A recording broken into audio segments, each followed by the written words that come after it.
ഇന്നലെയാണ് ഹൈക്കോടതി 2022 മന്ത്രി സജി ചെറിയാൻ നടത്തിയ പ്രസംഗം ഭരണഘടനയോടുള്ള അനാദരവാണെന്നും അതിൽ ക്രൈംബ്രാഞ്ചിന്റെ പുനരന്വേഷണം വേണമെന്നും നിർദ്ദേശിച്ച ഒരു ഉത്തരവിറക്കിയത്. പോലീസ് അന്വേഷണത്തിലെ വീഴ്ചകളും ഹൈക്കോടതി ചൂണ്ടിക്കാട്ടിയിരുന്നു. നമുക്കൊപ്പം ഇപ്പോൾ സുപ്രീം കോടതിയിലെ അഭിഭാഷകൻ MR അഭിലാഷ് നമുക്കൊപ്പം ടെലിഫോൺ ലൈനിൽ ചേരുന്നുണ്ട്. അഭിലാഷ്, ഇപ്പം ഹൈക്കോടതി ഇന്നലെ പറഞ്ഞ കാര്യങ്ങൾ നമ്മുടെ മുന്നിലുണ്ട്. പക്ഷെ CPM സജി ചെറിയാൻ ഒരേ നിലപാടിലാണ്, രാജിവെക്കേണ്ട സ്ഥിതിയില്ല എന്നുള്ളത്. അങ്ങനെയാണോ? കൃത്യമായി ഹൈക്കോടതി ചൂണ്ടിക്കാണിക്കുന്നില്ലേ പ്രഥമ ദൃഷ്ട്യാ അനാദരവുണ്ടെന്ന്? അല്ല, ഉത്തരവ് എമ്പാടും എങ്ങനെയാണ് ഭരണഘടന അവഹേളിക്കപ്പെട്ടത്, എങ്ങനെയാണ് ഈ അന്വേഷണത്തിൽ വെള്ളം ചേർക്കപ്പെട്ടത്, എങ്ങനെയാണ് ഈ അന്വേഷണം മുന്നോട്ട് കൊണ്ടുപോകരുതായിരുന്നത് എന്നൊക്കെ വളരെ വ്യക്തമായിട്ട് പറയുന്ന ഒരു സാഹചര്യത്തിൽ ഇത് വെറും ഒരു കുറ്റാരോപണം മാത്രമല്ല, ഇതിനകത്ത് ഗുരുതരമായി അന്വേഷിക്കപ്പെടേണ്ടതായിട്ടുള്ള വിഷയമുണ്ട്. അന്വേഷണം അട്ടിമറിക്കപ്പെട്ടു എന്ന് ബഹുമാനപ്പെട്ട ഹൈക്കോടതി പറയുന്ന ഒരു സാഹചര്യത്തിൽ ഒരു നിമിഷം അധികാരത്തിലിരിക്കാതെ മാറി നിൽക്കുക എന്നുള്ളത് ഒരു ധാർമ്മികമായിട്ടുള്ള ഒരു നെസസിറ്റിയാണ്. ഇത് ഒരു പാർട്ടിയുടെ പരാജയമോ ഒരു വ്യക്തിയുടെ പരാജയമോ ഒന്നുമല്ല. ഇവിടെ കോൺസ്റ്റിറ്റ്യൂഷന്റെ ആ ഒരു സെൻട്രാലിറ്റി എത്രത്തോളം അതിന് പ്രാധാന്യമുണ്ട് എന്ന് ഉയർത്തിപ്പിടിക്കുന്ന ഒരു വലിയ സന്ദേശം കൊടുക്കുവാനാണ്. അത് CPM ആണെങ്കിലും കോൺഗ്രസ് ആണെങ്കിലും BJP ആണെങ്കിലും അവർക്കൊക്കെ ഒരു ഉത്തരവാദിത്വമുണ്ട്.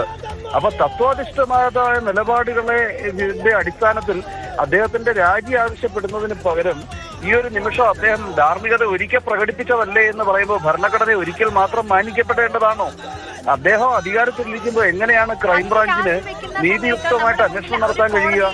അന്ന് രാജിവെക്കുന്ന സമയത്ത് 2022 ജൂലൈയിൽ രാജിവെക്കുമ്പോൾ നമ്മുടെ മുന്നിൽ ഹൈക്കോടതിയുടെ ഈ ഒരു പരാമർശങ്ങൾ പോലും ഉണ്ടായിരുന്നില്ല.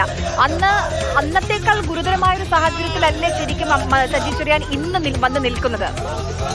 തീർച്ചയായിട്ടും ഒരു മാജിസ്ട്രേറ്റ് കോടതി ഒരു സ്വകാര്യ ഹർജിയിൽ FIR രജിസ്റ്റർ ചെയ്ത് അന്വേഷിക്കാൻ പറയുന്ന സാഹചര്യമായിരുന്നു അന്നുണ്ടായിരുന്നത്. ആ അന്വേഷണത്തിൽ വെള്ളം ചേർത്ത് ഇത്തരത്തിൽ ഒരിക്കലും അന്വേഷിച്ചുകൂടാത്തതാണ്. വളരെ മോശമായ ഒരു അന്വേഷണ റിപ്പോർട്ട് അദ്ദേഹത്തിനെ കുറ്റവിമുക്തനാക്കാൻ വേണ്ടി കൊടുത്തതിന് ശേഷമാണ് അദ്ദേഹം വീണ്ടും മന്ത്രിസഭയിലേക്ക് വരുന്നത്. അങ്ങനെയുള്ള തുടർ പ്രക്രിയയിൽ ഹൈക്കോടതിയിൽ ചെന്ന ഹർജിയിലാണ് ഇത്ര ശക്തമായിട്ടുള്ള നിരീക്ഷണങ്ങൾ ഹൈക്കോടതി നടത്തിയിരിക്കുന്നത്. വിചാരണ കോടതിക്ക് പറ്റിയിരിക്കുന്ന തെറ്റുകൾ എണ്ണി പറയുകയും ശ്രീമാൻ സജി ചെറിയാന്റെ വാക്കുകളിലുള്ള ഭരണഘടനാ വിരുദ്ധത അത് വളരെ വ്യക്തമായിട്ട് തന്നെ ഇലാബറേറ്റ് ചെയ്യുകയും ചെയ്ത ഒരു ഉത്തരവാണ് നമ്മുടെ കയ്യിൽ കിട്ടിയിരിക്കുന്നത്. അപ്പൊ ജയപരാജയങ്ങൾക്കും രാഷ്ട്രീയത്തിനും ഒക്കെ അതീതമായിട്ട് അദ്ദേഹം മാറി നിൽക്കുക എന്നുള്ളത് അദ്ദേഹത്തിനോട് തന്നെ ചെയ്യുന്ന ഒരു ബഹുമാനമായിട്ട് കാണേണ്ടതായിട്ടുണ്ട്. പക്ഷേ നിർഭാഗ്യവശാൽ അദ്ദേഹം പറയുന്ന ഒരു പോയിന്റ് എന്ന് പറഞ്ഞാൽ അദ്ദേഹത്തിന്റെ ഭാഗം കേട്ടിട്ടില്ല എന്നുള്ളതാണ്. അതിൽ എത്രത്തോളം മെറിറ്റ് ഉണ്ട്? അല്ല, അദ്ദേഹത്തിന്റെ ഭാഗം അദ്ദേഹത്തിന്റെ ഭാഗം ഈ ഒരു സാഹചര്യത്തിൽ കേൾക്കേണ്ടതായിട്ടുള്ള ആവശ്യമില്ലായിരുന്നല്ലോ.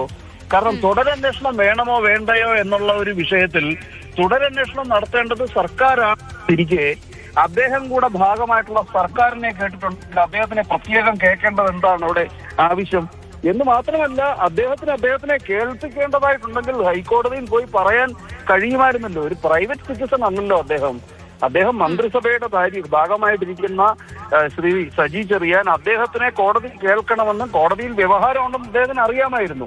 ആദ്യമായി ഒന്ന് പറയട്ടെ, അദ്ദേഹത്തെ ഇവിടെ കേൾക്കേണ്ടതായിട്ടുള്ള കാര്യമില്ല. തുടരന്വേഷണം വേണമോ വേണ്ടയോ എന്നുള്ളത് പ്രതിയല്ല നിശ്ചയിക്കുന്നത്. ലോകത്ത് ഒരു നിയമവ്യവസ്ഥയിലും തുടരന്വേഷണം വേണോ വേണ്ടായോ എന്ന് പ്രതി നിശ്ചയിക്കുന്ന ഒരു സാഹചര്യം ഉണ്ടാവുകയില്ല. ഇനി പ്രതിയെ സംബന്ധിച്ചിടത്തോളം അദ്ദേഹത്തിന്റെ ഭാഗം പറയണമെന്നുണ്ടെങ്കിൽ അവിടെ കക്ഷി ചേരാമല്ലോ. ഒരു ഹർജി കൊടുത്താൽ, ഒരു ആപ്ലിക്കേഷൻ കൊടുത്താൽ പോരായിരുന്നോ? അതൊന്നും കേൾക്കാതെ എല്ലാം കഴിഞ്ഞിട്ട് എന്നെ കേട്ടില്ല എന്ന് പറഞ്ഞ് വിലപിക്കുന്നതിനകത്ത് കാര്യമില്ല. ഇതൊക്കെ ഒരു മുടന്തൻ ന്യായമെന്നല്ലാതെ ഇതിനെ ഒന്നും മറ്റൊരു തരത്തിലും വിശേഷിപ്പിക്കാൻ കഴിയുകയില്ല. ഇത് ശ്രീ സജി ചെറിയാൻ അധികാരത്തിൽ നിന്ന് മാറി നിൽക്കുകയാണെങ്കിൽ അതൊരു പരാജയമായിട്ട് ഞാൻ കാണുന്നില്ല. അത് അദ്ദേഹത്തിന്റെ ഒരു പ്രിൻസിപ്പിൾഡ് ആയിട്ടുള്ള ഒരു തീരുമാനമായിട്ട്, വളരെ മാനിക്കപ്പെടേണ്ട ഒരു തീരുമാനമായിട്ട് തന്നെ തീർച്ചയായിട്ടും അതിനെ ചരിത്രം വിലയിരുത്തും. മാറി നിന്ന് സ്വതന്ത്രവും നീതിയുക്തമായ അന്വേഷണത്തിന് വഴിയൊരുക്കുക എന്നുള്ളതാണ് ഏറ്റവും അത്യാവശ്യം.